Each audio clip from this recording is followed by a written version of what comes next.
Welcome to STV life. இன்றைக்கி வீடியோவில் என்ன பார்க்க போகிறோன்னா, மறைந்த முன்னாள் நடிகரான மதன் பாப் அவங்களுடைய வாழ்க்கை வரலாறை தான் பார்க்க போகிறோம். அதுக்கு முன்னாடி நம்மளோட சேனலை ஃபர்ஸ்ட் டைம் விசிட் பண்ணிங்கன்னா இந்த வீடியோக்கு ஒரு லைக் போட்டு மறக்காமல் சப்ஸ்கிரைப் பண்ணிக்கோங்க. வாங்க வீடியோக்குள்ளே போகலாம்.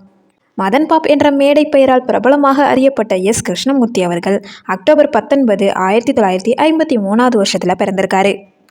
அவர் ஒரு புகழ்பெற்ற இந்திய நடிகர், நகைச்சுவை நடிகர், இசைக்கலைஞர் மற்றும் தொலைக்காட்சி ஆளுமை ஆவார்.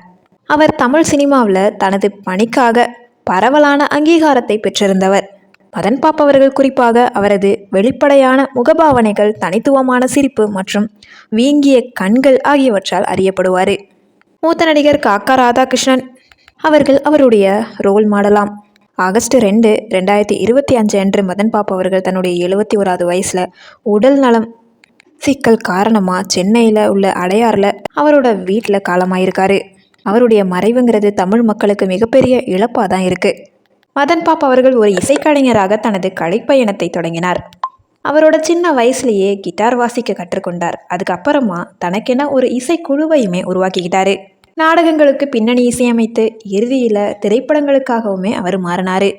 தமிழ் படத்தில் அறிமுகமானது மட்டும் இல்லாமல் பல ஆண்டுகளாக 100க்கும் மேற்பட்ட பல படங்கள்லையுமே அவர் வந்தார். அவருடைய படங்கள் பெரும்பாலுமே நகைச்சுவை, குணச்சித்திர நடிப்பை கலந்து தான் திரையில் பல்துறை நடிகராக அவரை மாற்றுச்சு.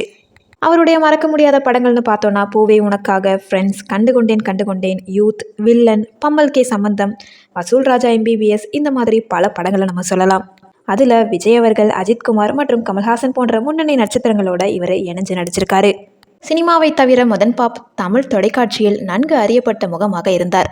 அவர் பல நிகழ்ச்சிகளில் நடுவராகவும் தொகுப்பாளராகவும் பணியாற்றினார். மேலும் சன் டிவியில் ஒளிபரப்பான பிரபலமான நகைச்சுவை நிகழ்ச்சியான அசத்த போவது யாரு, இந்த ஒரு நிகழ்ச்சியில் நடுவராக பணியாற்றியதற்காக அவர் நன்கு எல்லாருக்கும் முன்னாடி தெரிஞ்சவராக இருந்தார்.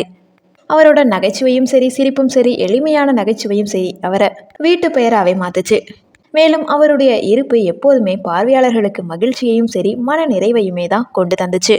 மதன் பாப்போட பன்முகத்திறமை நடிப்பை தாண்டி விரிவடைந்தது. அவர் ஒரு திறமையான இசை நிகழ்ச்சி அமைப்பாளராகவும் இருந்தார்.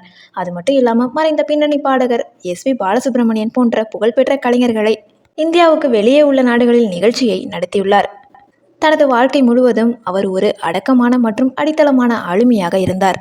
ரசிகர்கள், சக ஊழியர்கள் மற்றும் முழு தமிழ் திரையுலகின் அன்பையும் மரியாதையும் பெற்றவர்னு நம்ம சொல்லலாம். திரையிலும் சரி, திரைக்கு வெளியேயும் சரி, தமிழ் பொழுதுபோக்கிற்கு அவர் ஆற்றிய பங்களிப்புகள் வரும் ஆண்டுகளில் நினைவு கூறப்படும்.